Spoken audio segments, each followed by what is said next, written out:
Assalamualaikum warahmatullahi wabarakatuh. Perkenalkan, saya Safila Putri, NIM 19220007, akan menjelaskan beberapa rangkuman dari manajemen sumber daya manusia, yaitu manajemen sumber daya lingkup.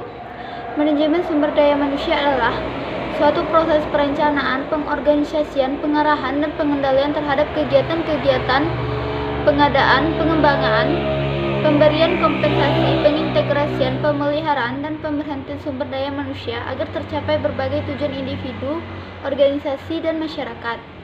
Ruang lingkup manajemen sumber daya manusia. Perencanaan sumber daya manusia yang dibutuhkan oleh organisasi atau perusahaan menganalisis jabatan dan pekerjaan, yaitu menganalisa dan menjelaskan secara rinci tentang masing-masing pekerjaan atau jabatan dalam perusahaan atau organisasi.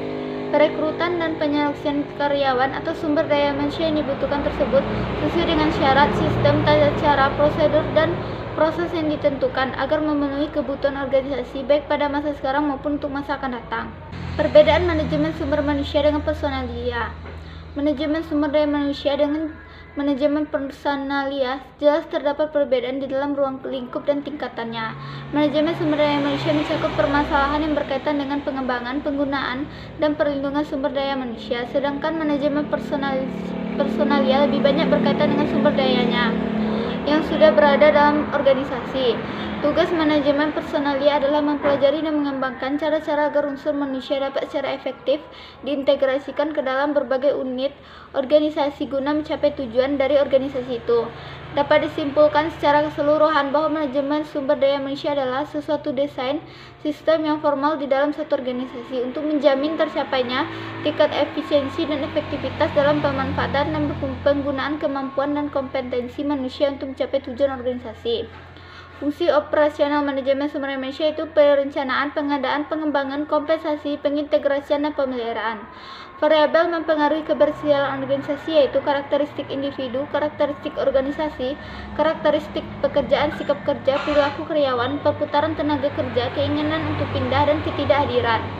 Indikasi turunnya loyalitas dan sikap kerja karyawan, turunnya atau rendahnya produktivitas kerja. Turunnya produktivitas kerja ini dapat diukur atau dibandingkan dengan waktu sebelumnya. Produktivitas kerja yang turun ini dapat terjadi karena kemalasan atau penundaan kerja, tingkat absensi yang naik. Nah, sekarang kita membahas tentang perencanaan sumber daya manusia. Apa sih perencanaan sumber daya manusia itu? Perencanaan sumber daya manusia adalah proses mengantisipasi dan membuat ketentuan untuk mengatur arus gerakan tenaga kerja ke dalam, di dalam, dan keluar organisasi. Dengan kata lain, tujuan perencanaan sumber daya manusia adalah untuk mempergunakan sumber daya manusia seefektif mungkin agar memiliki sejumlah pekerjaan yang memenuhi persyaratan atau kualifikasi dalam mengisi posisi yang kosong kapanpun dan apapun posisi tersebut. Tujuan perencanaan sumber daya manusia untuk menentukan kualitas dan kuantitas karyawan yang akan mengisi semua jabatan dalam perusahaan untuk menjamin tersedianya tenaga kerja masa kini maupun masa depan, sehingga setiap pekerjaan ada yang mengerjakannya untuk menghindari terjadinya mismanagement dan tumpang tindih dalam pelaksanaan tugas. Manfaat perencanaan sumber daya manusia. Jadi, manajemen puncak memiliki visi yang lebih baik terhadap aspek-aspek sumber daya manusia atau terhadap keputusan bisnis. Manajemen dapat memprediksi adanya ketidakseimbangan yang mempengaruhi biaya sumber daya manusia menjadi tidak terkontrol. Manajemen dapat menempatkan right man on the right place dengan tepat sesuai dengan kebutuhan organisasi. Analisis dan model sumber daya manusia, yaitu perencanaan dimulai dari analisis ketenagakerjaan organisasi saat ini. Analisis mencakup dua hal, analisis mengenai ketersediaan tenaga kerja internal dan ketenagakerjaan eksternal. Sumber internal adalah tersedianya tenaga kerja dari dalam organisasi seperti dari promosi, transfer, perputaran mutasi, atau hubungan kerja untuk mengisi jabatan kosong. Sementara sumber eksternal organisasi adalah merekrut tenaga kerja baru dari luar. Kegiatan ini untuk memenuhi jumlah pegawai yang dibutuhkan organisasi. Pemutusan hubungan kerja. Pemutusan hubungan kerja adalah pengakhiran hubungan kerja antara perusahaan dengan pekerjaan yang terjadi karena berbagai sebab. Pemutusan hubungan kerja merupakan suatu peristiwa yang tidak diharapkan terjadinya, khususnya dari kalangan pekerja atau buruh, karena akan kehilangan mata pencarian untuk menghidupi diri dan keluarga. Menurut Undang-Undang Nomor 13 Tahun 2003 tentang Ketenagakerjaan dibuat untuk menjamin terpeliharanya hak-hak buruh atau pekerja dalam sebuah hubungan kerja sehingga tidak terjadi penzaliman dari yang lebih kuat kepada yang lebih lemah. Berdasarkan Undang-Undang Nomor 13 Tahun 2003 tentang Ketenagakerjaan dijelaskan bahwa PHK dapat terjadi karena bermacam sebab. Semua pihak yang bersangkutan dalam pelaksanaan PHK baik pengusaha maupun pekerja atau buruh harus mengetahui hal-hal yang berkaitan dengan pemutusan hubungan kerja. Pengembangan tenaga kerja dan kompensasi. Dalam organisasi, manusia ditempatkan sebagai unsur yang sangat khusus karena manusia baru akan terdorong untuk bekerja dan meningkatkan produktivitasnya jika beragam kebutuhan yang mulai dari kebutuhan fisik, kebutuhan rasa, aman, kebutuhan sosial, sampai dengan kebutuhan aktualisasi diri dapat terpenuhi dengan baik. Ada beberapa hal yang perlu diingat oleh organisasi dalam pemberian kompensasi. Pertama, kompensasi yang diberikan harus dapat dirasakan adil oleh pegawai. Kedua, besarnya kompensasi tidak jauh berbeda dengan yang diharapkan oleh pegawai. Apabila dua hal ini dapat dipenuhi, maka pegawai akan merasa puas. Kepuasan akan memicu pegawai untuk terus meningkatkan kinerjanya, sehingga tujuan organisasi maupun kebutuhan pegawai akan tercapai secara bersama. Sebagaimana diharapkan oleh pegawainya, maka organisasi harus mempertimbangkan kondisi eksternal, kondisi internal, dan kondisi individu. Perencanaan karir, manajemen karir, dan pengembangan karir. Karir adalah suatu urutan kegiatan kerja yang terpisah, tetapi berhubungan yang memberikan kesinambungan, keteraturan, dan arti bagi kehidupan seseorang. Hal tersebut dibentuk oleh banyaknya faktor yang diantaranya keturunan, kebudayaan, orang tua, tingkat umur, pendidikan, dan pengalaman-pengalaman. Perencanaan karir adalah suatu proses di mana individu menyusun tujuan karir dan mengenal kemampuan mereka untuk mencapainya, yang merupakan bagian pokok dari pengembangan karir.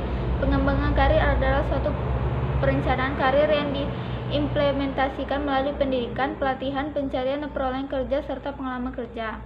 Ruang lingkup perencanaan karir mencakup hal-hal yaitu perencanaan jenjang jabatan atau pangkat karyawan, perencanaan tujuan organisasi atau perusahaan.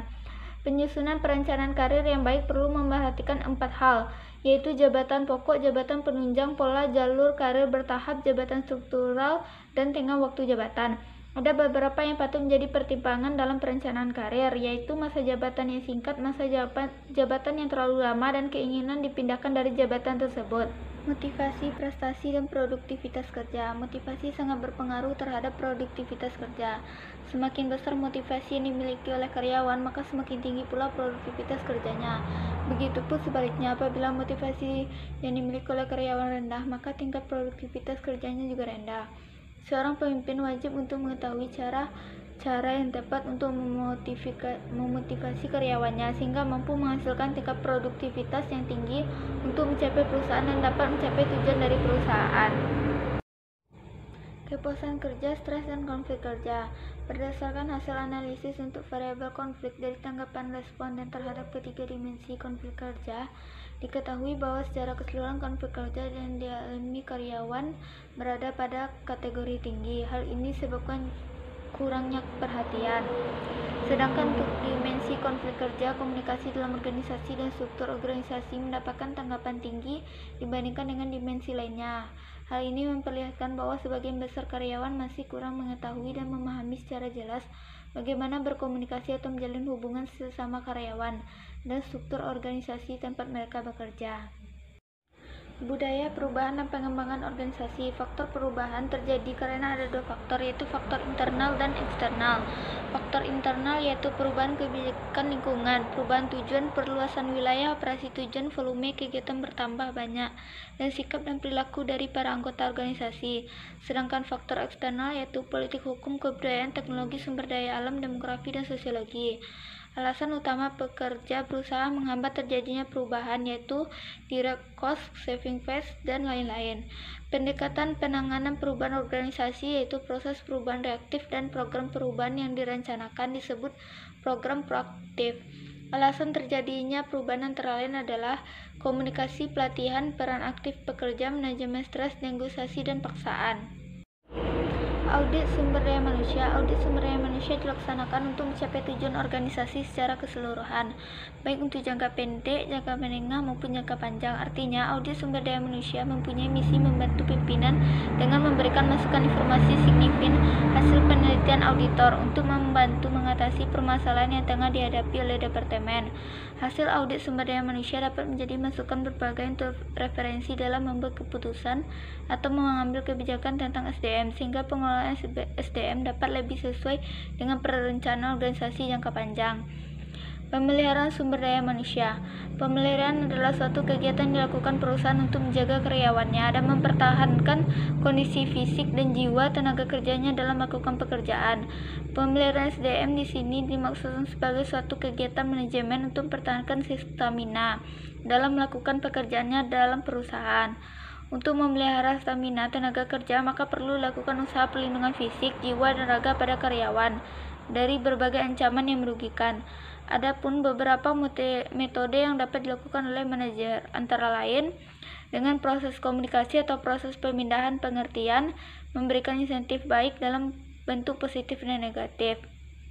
Selain itu, perusahaan dapat meningkatkan kesejahteraan pegawainya dengan memberikan bonus, fasilitas, dan pelayanan kepada karyawannya.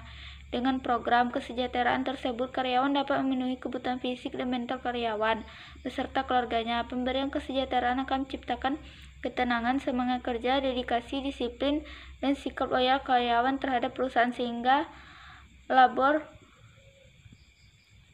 turnover relatif rendah.